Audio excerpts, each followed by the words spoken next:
সন্তানদের দেখে রেখো, স্ত্রীকে ফোন করে গ্রেপ্তার পাক চর সহযোগী। রিষ্টার সন্ধ্যা বাজার থেকে জফর সামুস ওরফে সানিকে গ্রেপ্তার করে বেঙ্গল এসটিএফ এর এটিএস সেল। রিষ্টার গান্ধী সড়কে ভাড়া বাড়িতে থাকতেন সানি ও তার পরিবার। বছর 7 আগে তপস্যায় চলে যায়। আইএসআই এজেন্ট রানা রৌফকে বন্ধু পরিচয় দিয়ে শালকিয়ার কারখানায় কাজ পাইয়ে দিয়েছিল সানি। তার ভারতীয় পরিচয়পত্র তৈরিতে সাহায্য করেছিল বলে খবর। রানা রৌফ গ্রেপ্তারির পর তপস্যা থেকে আরো দুজনকে গ্রেপ্তার করে এসটিএফ। বিপদ শিওরে বুঝে পুরনো জায়গায় রিষ্টায় আসে সানি। সন্ধ্যা বাজারে চাবিওয়ালার ভিকির থেকে মোবাইল নিয়ে বাড়িতে স্ত্রীকে ফোন করে, সন্তানদের দেখে রাখতে বলে। চাবিওয়ালা শেখ সহবার ভিকি বলেন, রাত 11টার পর সানি আসে, জল খায়, তারপর আবার মোবাইল চেয়ে বাড়িতে ফোন করে। পাক চরের সহযোগী সন্দেহে রিজরাই এসটিএফ এর হাতে গ্রেফতার জাফর সাম হরফে সানি। যেমনটা জানা যায়, গতকাল রাতে এই যে রিজরা সন্ধ্যা বাজারে তালা বিক্রেতা, সেই তালা বিক্রেতার কাছে আসে সানি। তার কাছ থেকে ফোন চায়, তার কাছ থেকে ফোন চেয়ে বাড়িতে ফোন করে এবং তাকে স্ত্রীকে ফোন করে জানায় যে তার বাচ্চাকে দেখে রাখতে, এবং তারপরেই একটি কালো গাড়ি করে এসটিএফ এর আধিকারিকরা আসে এবং তাকে ঠিক সন্ধ্যা বাজারে এই জায়গা থেকে কিন্তু গ্রেফতার করা হয়। এবং যেমনটা জানা যায় যে রানা রাউফ, যাকে কিছুদিন আগে পাক চর সন্দেহ গ্রেফতার করা হয় এবং তারপর থেকে গ্রেফতারি পরোয়ানা বাড়ে, এবং তার সঙ্গে তার সহযোগী হিসাবে এই যে জাফর সাম হরফে সানি কাজ করতে বলেই জানা গেছে। এবং যেমনটা জানা যাচ্ছে, রানা রাউফকে হাওড়া সালকিয়া একটি কারখানায় কিন্তু কাজ পাইয়ে দিয়েছিল এই সানি। এবং সানি রিসরায় একদম যেমনটা জানা যায় যে বেশ কিছুদিন ধরে ভাড়া থাকতো, এবং 7 বছর আগে কিন্তু সেখান থেকে চলে যায় এবং সেখানে কিন্তু সানি পরিবার নিয়েই থাকতো। এবং তারপরে গতকাল এই যে সন্ধ্যা বাজারে তালার দোকানে আসে এবং তার কাছ থেকে কিন্তু ফোন করে। যদিও তালা বিক্রেতা যেমনটা জানাচ্ছেন যে দেশবিরোধী কাজ কখনোই প্রশ্রয় দেওয়া উচিত নয়, তার উপযুক্ত শাস্তির দাবি করছেন তিনি। পাক যোগে সানি গ্রেপ্তার হওয়ার খবরে হতবাক তার একসময়ের প্রতিবেশী ওয়াসি আহমেদ। গান্ধী সড়কে যে বাড়িতে সানিরা থাকতো সেই টালির বাড়ি এখন আবাসন হয়েছে। সানির বাবা ডন রিষ্টার জুট মিলে কাজ করতেন একসময়। সানির ভাই 2 বোন থাকতো এক বাড়িতে, পরে 2 বোনের বিয়ে হয়ে যায়, সানিরা চলে যায় তপস্যা। কেন এই ধরনের অপরাধমূলক কাজের সঙ্গে যুক্ত পরে সানির মতো যুবকরা? প্রতিবেশী বলেন, শিক্ষার অভাব।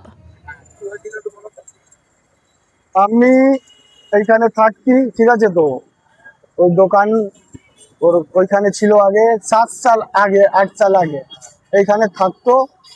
কোথায় থেকে এসছে বলেছে আমার মোবাইলে চার্জ নেই, আপনি আমাকে ফোনটা একটু কোথাও করবো। ও ফোন কাকে করেছে, ওর জানানা আছে, দিদি ওয়াইফকে করেছে। বাস তারপরে এসেছে, অফিসার ধরে নিয়ে চলে গেছে। রাত কালকে 11টা 2, 11, 10 এরকমই হচ্ছিল। হ্যাঁ, না না, দোকান বন্ধ থাকে। আমি তো এখানে থাকি, আমার বাড়ি এইখানে, ও আছে এখানে, জল খেতে গেছিল, বাস ওইখানে ধরে পরে নিয়ে চলে গেল। পুলিশ দেখলাম না, পুলিশ কোটা ছিল, আমি চলে গেছিলাম ভেতরে, তারপরে চলে আসলাম। হ্যাঁ, ওই 5-10 মিনিট, বাস 5-10 মিনিট, অনেকদিন পরে এসছে। কে? না না, ওর সঙ্গে চিনা না, এমনি বন্ধু আছে, অনেক বন্ধু আছে, ওর সঙ্গে কি চিনা থাকবে। ও পার্স বিক্রি করতাম আগে, অনেক দিন আগে লিঙ্ক ছিল। কোথায় থেকে এসছে জানি না, আমি কি করেছে, আমার নিজেই মাথা খারাপ হচ্ছে সত্যি। পাকিস্তানি যে চর ধরা পড়েছে, ওর সঙ্গে লিংক আছে। হ্যাঁ হ্যাঁ, এত বড় তেরা ভূত, জানতে না, এটা জানতে আমি কিছু জানি না। তোমাকে পুলিশ কিছু বলেনি যে ফোনে আমাকে কেন বলবো? আমি তো কিছু করি চেক করে? না না না না, ওর মধ্যে কিছু থাকলেই তো করবে। কি সর, না না, সে আমার মোবাইলে থাকলে কিছু করবে, যদি না থাকলে কেন কিছু করবে? কথা বলেছিল, শুনতে পেয়েছিল। ও বলেছে বাচ্চাকে ভালো করে রাখবে, আমার বিবিকে ভালো করে ছোট বাচ্চা আছে তোর, ও বলছে আমার বাচ্চাকে ভালো করে রাখবি, বাস এতেই কথা হয়েছে, আর কিছু। বলেছিল কিছু? ওর বিবি বলছি তো। হ্যাঁ, বিবি। কথা বলতে বলতে কি পুলিশ চুপ হয়ে গেল? কথা বলতে না, কথা বলে মোবাইল দিল আমাকে, জল খেতে গেছে, বাস পুলিশ ধরে নিয়ে চলে গেছে।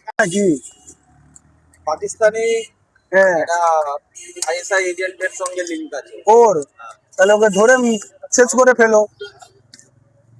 কি বলবেন যে একটা দিয়ে দেন? হ্যাঁ, বলুন। আচ্ছা, ছেড়ে দাও। কি বলবেন যে কালকে কি হলো, মানে কখন এলো?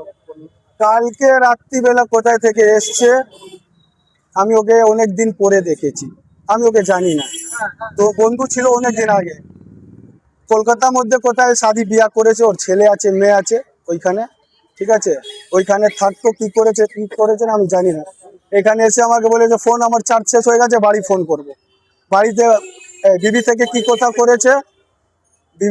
কথা করেছে আমি জানি না। আমি নিলাম মোবাইল, ভেতরে জল খেতে গেল, একটা কালা স্করপিও এসেছে অফিসারদের, ওনাকে নিয়ে চলে গেল। আপনার সাথে কোনো কথা হয়নি?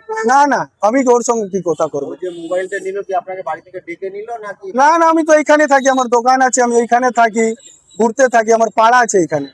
ও কোথায় থেকে উড়ে এখানে এসছে, এ তো লাফড়া বাড়িয়ে দিয়ে চলে গেছে। এর সঙ্গে কি আগে চেনাশোনা ছিল? না এখানে থাকতো তো স্যার? এইখানে এই পাশে থাকে, ওইদিকে থাকে। সড়কে থাকতো। হ্যাঁ এরকম বলছিল। কি কাজ করতো কি? মানে সোফা হ্যাঁ, গদ্দি কাজ করে। আর কি বলে, কবে চলে গেল তপসিয়া? অনেক দিন আগে, আজকে মানে ধরে নিন 2012-13 মধ্যে চলে গেছিল। এখন কি জানতে পারছেন যে ওর পাকিস্তানি ওই যে ছড় আছে, তার সঙ্গে যোগাযোগ আছে, হ্যাঁ, এসটিএফ ধরেছে, কি বলবেন? ওকে গুলি করে দিন, সব থেকে ভালো। যদি আমার দেশ আছে, তুই পাকিস্তানকে এসব করবি, তাহলে কি ওকে গুলি করে দাও, সব থেকে ভালো। এটাই মেন। না, লোকে ধরে ভালো করে যাচ করো, আর কে ওর সঙ্গে আগে ওনাকে ধরো, জোর সঙ্গে কাজ করছে এসব লানফান। ফোনে কি কথা বলছিল কালকে?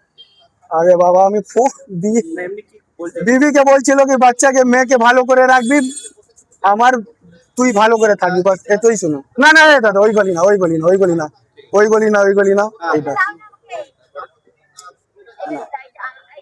কি নাম তোমার? আমার নিয়ে দিয়েছে এরকম একটা অভিযোগ, প্লাস হচ্ছে ওই যে রউফ রানা যে ধরা পড়েছে পাকিস্তানের চোখ, কদিন আগে শুনেছেন তো, তার সঙ্গে এর যোগ আছে। তো কি বলবেন, মানে আপনাদের একদম সামনেই থাকতো প্রতিবেশী সানি। তো 6-7 বছর আগের মতন থাকতো, কিন্তু ভালোই ছিল ছেলেটা, কোনো এই নেই। দিদি কাজ করতো, দু ভাই, বোনরাও কলকাতাতে বিয়ে হয়েছে। তারপর এখান থেকে যখন বাড়িওয়ালা ওদের সরিয়ে দিল, বিল্ডিং বানালো, ওরা কলকাতা শিফট হয়ে গেছে। মানে কোথায় চলে গেল? কলকাতায় সেটা প্রতিক্রিয়া দিকে মনে হয় আমরা শুনেছি। এবার ও কি কোনো দেখেছেন আচরণ কীরকম ছিল বা এইখানে তো খুবই ভালো, সেটাই তো আমরা শুনে অবাক, একদম ভালো ছিল, মেলামেশা সবার সঙ্গে একদম। কে থাকতো এখানে? মা বাবা বোন সবাই থাকতো? কি করতো এখানে যখন থাকতো কাজ? এখানে ওর বাবা তো মিলে চাকরি করতো, দুটো মিলে চাকরি করতো। আর ও ছেলে তো এখানে, আমরা যখন দেখতাম তখন পড়াশোনা করতো। এখান থেকে কোনো কাজ করিনি, কলকাতা শিফট হয়ে তাহলে গদির কাজ করে। গদির কাজ। এখানে গদি কাজ করতো না, কলকাতা শিফট হয়ে করে। কীরকম বয়স হবে ওর, মানে এখানে যখন থাকতো? এখানে যখন ছিল মোটামুটি ওর 14-15 বছর। আর এই যে এসটিএফ ওকে ধরলো কালকে, এখান থেকেই ধরেছে সন্ধ্যাবাজারে এখান থেকে। আমরা তো খবরই পাই না। কি বলবেন, মানে এই যে এইসব ছেলেরা এখন এই সমস্ত চক্রে জড়িয়ে পড়ছে?